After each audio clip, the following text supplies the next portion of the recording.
Hi all, welcome back to my channel. Puliyogare normal ಆಗಿ ನಾವು ಟೆಂಪಲಲ್ಲಿ ಸಿಗೋ ರೀತಿಯಲ್ಲಿ ಪ್ಲೈನಾಗಿ ಮಾಡ್ಕೊಂಡಿರ್ತೀವಿ. ಈ ಥರ ಆನಿಯನ್ನು ಮತ್ತು ಗಾರ್ಲಿಕ್ ಹಾಕಿ ಒಂದು ಸಲ ಟ್ರೈ ಮಾಡಿ ನೋಡಿ. ತುಂಬ ಡಿಫ್ರೆಂಟಾಗಿ ಟೇಸ್ಟ್ ತುಂಬ ಚೆನ್ನಾಗಿರುತ್ತೆ. ಮತ್ತೆ ಮತ್ತೆ ತಿನ್ನಬೇಕು ಅನಿಸುತ್ತೆ. ಹಾಗಾದರೆ ಈರುಳ್ಳಿ ಮತ್ತು ಬೆಳ್ಳುಳ್ಳಿನ ಹಾಕ್ಕೊಂಡು ಪುಳಿಯೋಗರೆನ ಯಾವ ಥರ ಮಾಡೋದು ಅಂತ ನೋಡೋಣ ಬನ್ನಿ. ಸ್ಟವ್ ಆನ್ ಮಾಡಿಕೊಂಡು ಒಂದು ಕಡಾಯಿನ ಇಟ್ಕೊಳ್ತಾ ಇದ್ದೀನಿ. ಈ ಕಡಾಯಿ ಒಳಗಡೆ 7ರಿಂದ 8 ಟೇಬಲ್ ಸ್ಪೂನ್ ಎಣ್ಣೆನ ಹಾಕ್ಕೊಂಡು ಎಣ್ಣೆ ಚೆನ್ನಾಗಿ ಕಾದಿದ್ದಾದಮೇಲೆ 1 ಟೇಬಲ್ ಸ್ಪೂನ್ ಕಡಲೆಬೇಳೆ, 1 ಟೇಬಲ್ ಸ್ಪೂನ್ ಉದ್ದಿನಬೇಳೆ, 1 ಟೇಬಲ್ ಸ್ಪೂನ್ ಶೇಂಗಾನ ಹಾಕ್ಕೊಂಡು ಗೋಲ್ಡನ್ ಬ್ರೌನ್ ಕಲರ್ ಬರೋವರೆಗೂ ಎಣ್ಣೆಯಲ್ಲಿ ಚೆನ್ನಾಗಿ ಫ್ರೈ ಮಾಡ್ಕೋಬೇಕು. ನಾನಿಲ್ಲಿ ಇಬ್ರಿಗಾಗೋ ಕ್ವಾಂಟಿಟಿಯಲ್ಲಿ ಮಾಡಿ ತೋರಿಸ್ತಾ ಇದ್ದೀನಿ. ನಾವು ಹಾಕ್ಕೊಂಡಿರೋದೆಲ್ಲ ಗೋಲ್ಡನ್ ಬ್ರೌನ್ ಕಲರ್ ಬರೋವರೆಗೂ ಎಣ್ಣೆಯಲ್ಲಿ ಚೆನ್ನಾಗಿ ಫ್ರೈ ಮಾಡ್ಕೊಂಡಿದ್ದಾದಮೇಲೆ 1/2 ಟೇಬಲ್ ಸ್ಪೂನ್ ಸಾಸಿವೆನ ಹಾಕ್ಕೊಂಡು ಸಾಸಿವೆ ಸ್ವಲ್ಪ ಚಟಪಟ ಆಡೋವರೆಗೂ ಎಣ್ಣೆಯಲ್ಲಿ ಚೆನ್ನಾಗಿ ಫ್ರೈ ಮಾಡ್ಕೊಳ್ಳಿ. ಈಗ ಇದೇ ಒಗ್ಗರಣೆಯಲ್ಲಿ 5ರಿಂದ 6 ಸಿಪ್ಪೆ ಸುಲಿದಿಟ್ಕೊಂಡು ಸ್ಮ್ಯಾಶ್ ಮಾಡಿಟ್ಕೊಂಡಿರುವಂತಹ ಬೆಳ್ಳುಳ್ಳಿನ ಹಾಕ್ಕೊಂಡು 1 to 2 ಮಿನಿಟ್ಸು ಎಣ್ಣೆಯಲ್ಲಿ ಚೆನ್ನಾಗಿ ಫ್ರೈ ಮಾಡ್ಕೋಬೇಕು. ಈ ಥರ ಬೆಳ್ಳುಳ್ಳಿ ಹಾಕಿ ಪುಳಿಯೋಗರೆ ಮಾಡ್ಕೊಳ್ಳೋದ್ರಿಂದ ಫ್ಲೇವರ್ ತುಂಬ ಚೆನ್ನಾಗಿರುತ್ತೆ.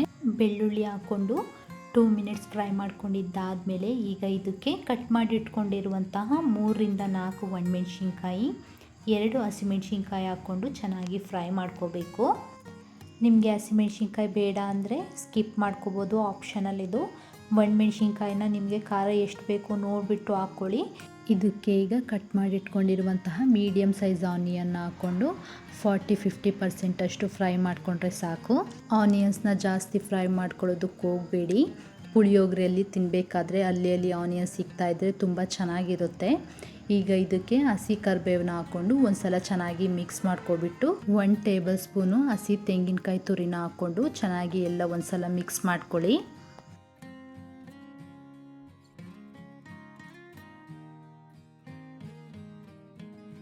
ಈಗ ಇದಕ್ಕೆ 1/2 ಟೇಬಲ್ ಸ್ಪೂನ್ ಅರಿಶಿಣ ಹಾಕ್ಕೊಂಡು ಹಸಿ ಸ್ಮೆಲ್ ಹೋಗೋವರೆಗೂ ಎಣ್ಣೆಯಲ್ಲಿ ಚೆನ್ನಾಗಿ ಫ್ರೈ ಮಾಡ್ಕೊಳ್ಳಿ.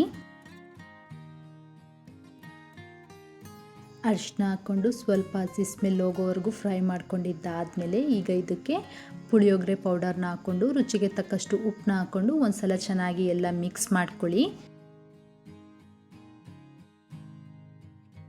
ಈಗ ಇದಕ್ಕೆ ಸ್ವಲ್ಪ ನೆನೆಸಿಟ್ಕೊಂಡಿರುವಂತಹ ಹುಣಸೆ ಹುಳಿನ ಹಾಕ್ಕೊಂಡು 2 ಕುದಿ ಬಂದು ಎಣ್ಣೆ ಸಪ್ರೇಟ್ ಆಗೋವರೆಗೂ ಕುದಿಸ್ಕೊಂಡ್ರೆ ಸಾಕು. ಪುಳಿಯೋಗರೆ ಗೊಜ್ಜು ರೆಡಿಯಾಗುತ್ತೆ. ಈ ಗೊಜ್ಜನ್ನ ನಾವು 2ರಿಂದ 3 ದಿನದವರೆಗೂ ಸ್ಟೋರ್ ಮಾಡ್ಕೋಬೋದು, ಏನೂ ಹಾಳಾಗೋದಿಲ್ಲ. ನಾನಿಲ್ಲಿ ಚಿಕ್ಕ ನಿಂಬೆಹಣ್ಣು ಸೈಜಷ್ಟು ಹುಣಸೆಹಣ್ಣ ಬಿಸಿನೀರಲ್ಲಿ ನೆನೆಸಿಟ್ಕೊಂಡಿದ್ದೆ. ನಿಮಗೆ ಎಕ್ಸ್ಟ್ರಾ ಹುಳಿ ಬೇಕು ಅಂದರೆ ಆ್ಯಡ್ ಮಾಡ್ಕೋಬೋದು.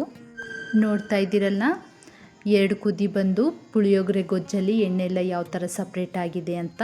ಈಗ ಚೆನ್ನಾಗಿ ಎಲ್ಲ ಒಂದು ಸಲ ಮಿಕ್ಸ್ ಮಾಡ್ಕೊಬಿಟ್ಟು ಇದಕ್ಕೆ ಅನ್ನ ಹಾಕ್ಕೊಂಡು ಸ್ವಲ್ಪ ಚಿಕ್ಕದಾಗಿ ಕಟ್ ಮಾಡಿ ಇಟ್ಕೊಂಡಿರುವಂತಹ ಕೊತ್ತಂಬರಿನ ಹಾಕ್ಕೊಂಡು ಚೆನ್ನಾಗಿ ಎಲ್ಲ ಕಲಿಸ್ಕೋಬೇಕು.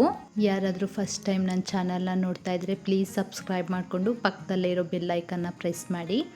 ನಾನಿಡೋ ಪ್ರತಿಯೊಂದು ವೀಡಿಯೋಸು ನೋಟಿಫಿಕೇಷನಲ್ಲಿ ನಿಮಗೆ ಬೇಗ ರೀಚ್ ಆಗುತ್ತೆ. ನನಗೂ ಇನ್ನಷ್ಟು ವೀಡಿಯೋ ಮಾಡೋದಕ್ಕೆ ಮೋಟಿವೇಟ್ ಆಗುತ್ತೆ.